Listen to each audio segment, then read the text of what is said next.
मुख्यमंत्री उत्तराखंड के सख्त नकल विरोधी कानून के तहत उत्तराखंड पुलिस की बड़ी कार्रवाई। Dehradun police STF Uttarakhand. मुख्यमंत्री उत्तराखंड के सख्त नकल विरोधी कानून के तहत उत्तराखंड पुलिस की बड़ी कार्रवाई। अभ्यर्थियों को धोखा देने की नियत से उन्हें गुमराह कर परीक्षा में पास करवाने का प्रलोभन देने वाले गिरोह का उत्तराखंड पुलिस ने किया भंडाफोड़। नकल माफिया हाकम सिंह व उसके सहयोगी को पुलिस ने किया गिरफ्तार। अभियुक्तों द्वारा उत्तराखंड अधीनस्थ सेवा चयन आयोग की परीक्षा में पास कराने का प्रलोभन देकर अभ्यर्थियों से 12 से 15 लाख रुपए की करी थी मांग। परीक्षा में अभ्यर्थियों का स्वतः चयन होने पर पैसे स्वयं हड़पने तथा परीक्षा में सफल न होने वाले अभ्यर्थियों को आगे की परीक्षा में उक्त पैसों को एडजस्ट करने के नाम पर अपने झांस में लेने की थी योजना। संपूर्ण प्रकरण की जांच में परीक्षा की सूचना व गोपनीयता भंग होने का नहीं है कोई संशय। 21 सितंबर 2025 को उत्तराखंड अधीनस्थ सेवा चयन आयोग देहरादून द्वारा विभिन्न विभागों की स्नातक स्तरीय पदों के लिए लिखित प्रतियोगिता परीक्षा आयोजित कराई जा रही है। परीक्षा के दौरान असामाजिक तत्वों के सक्रिय होने तथा उनके द्वारा अभ्यर्थियों को परीक्षा में पास कराने का प्रलोभन देकर अपने झांसे में लिए जाने की संभावना के दृष्टिगत पुलिस तथा एसटीएफ उत्तराखंड द्वारा पूर्व से संदिग्ध व्यक्तियों पर सतर्क दृष्टि रखी जा रही थी। इसी दौरान संयुक्त पुलिस टीम को 2 दिन पूर्व गोपनीय रूप से सूचना प्राप्त हुई कि उक्त परीक्षा के लिए कुछ लोगों द्वारा गिरोह बनाकर अभ्यर्थियों को धोखा देने की नियत से उन्हें परीक्षा में पास करने का प्रलोभन देकर मोटी धनराशि की मांग की जा रही है। उक्त सूचना पर देहरादून पुलिस तथा एसटीएफ की संयुक्त टीम द्वारा गोपनीय रूप से जांच सर्विलांस के माध्यम से जानकारी एकत्रित की गई। तो जांच के दौरान पंकज गौड़ नाम के एक अभ्यर्थी का हाकम सिंह के संपर्क में होने की जानकारी प्राप्त हुई तथा उक्त व्यक्ति के द्वारा अभ्यर्थियों से संपर्क कर उन्हें परीक्षा में पास कराने की एवज में 12 से 15 लाख रुपए की मांग की जा रही थी। गोपनीय जांच के आधार पर पुलिस टीम द्वारा अभियुक्तों के संबंध में जानकारी एकत्रित करते हुए 2 अभियुक्तों, एक हाकम सिंह पुत्र केदार सिंह निवासी ग्राम निवाड़ी, पोस्ट बैटरी थाना मोरी, जनपद उत्तरकाशी, उम्र 42 वर्ष तथा 2 पंकज गौड़ पुत्र केशवानंद गौड़ निवासी ग्राम कंडारी ब्लॉक नौगांव, राजस्व थाना कंडारी बड़कोट उत्तरकाशी, उम्र 32 वर्ष को पटेल नगर क्षेत्र से हिरासत में ले लिया गया, जिनके विरुद्ध कोतवाली पटेल नगर में उत्तराखंड प्रतियोगी परीक्षा अध्यादेश 2023 के तहत निरीक्षक मुकेश त्यागी प्रभारी एसओजी द्वारा अभियोग पंजीकृत कराया जा रहा है। अभियुक्तों से पूछताछ में पुलिस टीम को जानकारी प्राप्त हुई कि उक्त अभियुक्तों द्वारा अभ्यर्थियों को धोखा देने की नियत से परीक्षा में पास कराने का प्रलोभन देकर उक्त पैसों की मांग की गई। यदि परीक्षार्थियों का उक्त परीक्षाओं में चयन स्वतः हो जाता तो अभियुक्तों द्वारा उक्त पैसे को अपने पास स्वयं रख लिया जाता तथा अभ्यर्थियों का चयन न होने की दिशा में अभियुक्तों द्वारा उक्त पैसे को आगे की परीक्षाओं में एडजस्ट करने के नाम उन्हें अपने झांसे में लेने की योजना थी। संपूर्ण प्रकरण की जांच में उक्त परीक्षा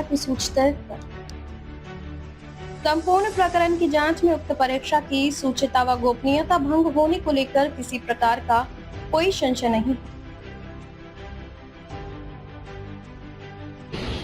कौन लोग किस पे गिरफ्तार हुए? जैसा कि आप लोग विदित हैं कि कल स्नातक स्तरीय परीक्षा यूके SSSC द्वारा आयोजित की जा रही है और इसमें जो सख्त नकल अध्यादेश माननीय मुख्यमंत्री जी द्वारा लाया गया था 2023 में, उसके बाद से सभी परीक्षाओं की सूचिता और उसकी निगरानी का टास्क एसटीएफ को दिया गया था, साथ ही इंटेलिजेंस एजेंसीज को और सभी जिला पुलिस को निर्देश जारी थे कि इसमें जो है कभी भी जब भी कोई परीक्षा ऐसी आयोजित होगी तो जो पूर्व में इस तरह से लोग परीक्षाओं की जो नकलों में शामिल रहे हैं, ऐसे गैंग शामिल रहे हैं या ऐसे छात्र जो कहीं ना कहीं इस परीक्षाओं में कहीं लिप्त रहे हों, उन पर निगरानी रखी जाए। तो उसके लिए जहाँ पर स्पेशल टीम जो साइबर कमांडो ट्रेनिंग वाले हैं वो भी निगरानी रखते हैं, साथ ही साथ एसटीएफ की जो टीम रहती है और जो भी इनपुट प्राप्त होते हैं उस पर लगातार पुलिस निगरानी करके उसमें एक्शन करती है। अभी तक जो भी सूचना आई थी उसको सभी को हम वेरीफाई भी करते हैं। इसी तरह की एक सूचना 2 दिन पूर्व जो है प्राप्त हुई थी, जिस सूचना पर यह बात बताई गई थी कि कुछ छात्रों में जो है 12 से 15 लाख रुपए लेकर परीक्षा में पास कराने की बात चल रही है। इसके आधार पर एक संयुक्त टीम देहरादून पुलिस और एसटीएफ की बनाई गई थी।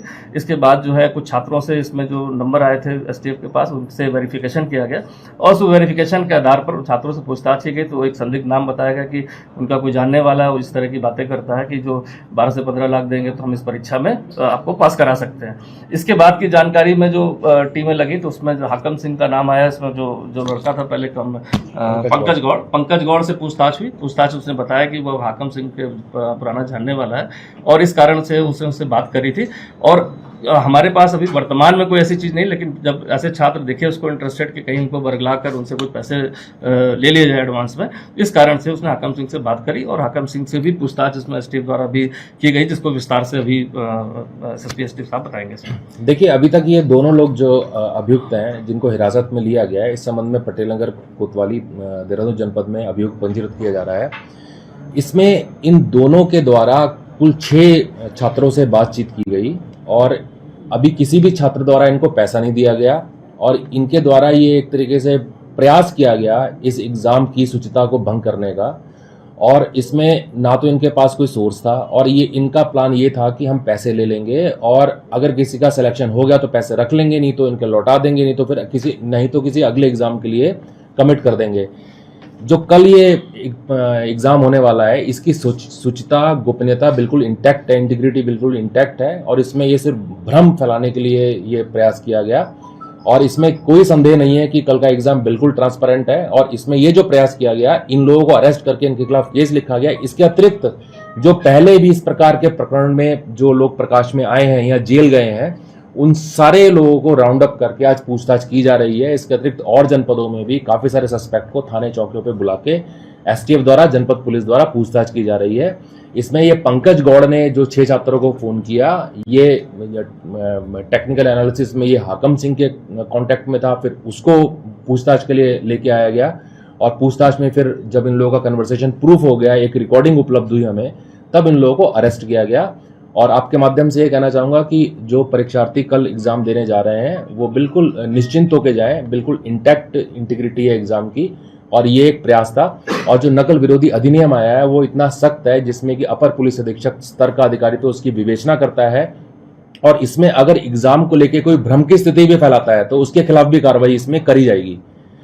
तो इसमें आगे भी अगर कोई भ्रम फैलाता है, इसमें कोई कंफ्यूजन या फेक इंफॉर्मेशन सोशल मीडिया या किसी माध्यम से फैलाता है तो उसके खिलाफ भी इस एक्ट के तहत कार्रवाई की जाएगी। इसमें मैं एक चीज़ और ऐड कर दूंगा कि जो परीक्षा है, जो भी आयोग द्वारा परीक्षाएं संचालित की जाती हैं और खासकर कल की परीक्षा को भी देखते हुए, बड़ी परीक्षा जैसे देहरादून में 121 सेंटर है, 40,000 से ज़्यादा परीक्षार्थी हैं, सभी परीक्षा केंद्र के 200 मीटर की परिधि में कोई भी ऐसी गाड़ी, वाहन, टेक्निकल गैजेट्स कहीं भी अलाउड नहीं, जो रात को भी चेक किया जाता है और सुबह भी प्रातः एग्जाम से पहले किया जाता है। हर सेंटर पर HHMD के साथ महिला और पुलिस कर्मी भी नियुक्त किए गए हैं। साथ ही एग्जाम सेंटर के लिए एक SI दिया गया है। सारे सेक्टर जोन्स में डिवाइड रहता है जो लगातार आकस्मिक रूप से ऐसे सेंटर्स को चेक करते हैं। तो देखा जाए जो टेक्निकली जो काम होता है वो और मैनुअली, ये दोनों काम लगातार हम सारी परीक्षाओं में करते हैं, जिससे कि कहीं कोई इस तरह के अटेम्प्ट करने का प्रयास भी सोचे तो वो सफल ना हो पाए। क्योंकि ये जो सूचना प्राप्त हुई थी, कहीं ना कहीं से ऐसा प्रतीत होता है कि एक अपने इंटरेस्ट में एक व्यक्ति द्वारा जो है, जो पुराना जो जिसका मोडस ऑपरेंडी यही रहा है कि लोगों से, छात्रों से पैसे ले लेना और पैसे लेने के बाद जो है उनको अगली परीक्षाओं में एडजस्ट करने का झांसा देना, तो कहीं ना कहीं ये मोटिव पाया गया कि जो षड्यंत्र के तहत ऐसे जब छात्र मिल रहे हैं उनको इंटरेस्ट जगाकर उनसे जो है लिए जाए। और इस तरह की जो रूमर फैलने की बात भी आती, कहीं रूमर फैल जाए कि परीक्षाएं सही से नहीं हो रही हैं, जिससे कि जो है इसमें कुछ वेस्टेड इंटरेस्ट के लोगों को फायदा मिले, तो सारी चीज़ों का भंडाफोड़ इसमें जो पूछताछ तह तक कर ली गई है। इवन आयोग को भी अवगत करा दिया गया, उनके द्वारा भी इसमें सेटिस्फेक्शन बताया गया कि ऐसी कोई सूचना नहीं। आयोग के पास जो सूचना थी वो भी हमें प्राप्त हो गई, जो भी हम इन्वेस्टिगेशन का पार्ट जो इसी से संबंधित थी उनको भी किसी माध्यम से प्राप्त हुई, तो वो भी इसको इन्वेस्टिगेशन में सम्मिलित कर लिया गया। और ये जितने भी छात्र हैं, मैं पुनः अपील करूंगा सभी छात्रों से कि पूरी एग्जाम की प्रक्रिया, चाहे वो स्टार्टिंग से जो पेपर बनाने से लेकर हो, उसके पेपर पहुंचने तक हो, एग्जामिनेशन के दौरान हो, इस सब पर पुलिस प्रशासन और जो STF एजेंसी है सभी की लगातार नजर है और कहीं भी इस परीक्षा में किसी तरह का कोई लीक नहीं पाया गया। और साथ ही साथ आयोग को भी सूचित कर दिया और उनके द्वारा भी इसमें सेटिस्फेक्शन। एक चीज मैं ऐड कर दूंगा इसमें, जो हमारे साइबर कमांडोज हैं, हमारे पास साइबर कमांडोज की जो ट्रेंड साइबर कमांडोज की टीम है, वो लगातार साइबर स्पेस में इसमें पेट्रोलिंग करते रहते हैं और इसमें सोशल मीडिया को हम मॉनिटर करते रहते हैं और लगातार कर रहे हैं राउंड द क्लॉक। और कोई भी सूचना, कोई भी भ्रम, कोई भी गलत पोस्ट करेगा तो उसके खिलाफ निश्चित तौर पे कार्रवाई की जाएगी। सर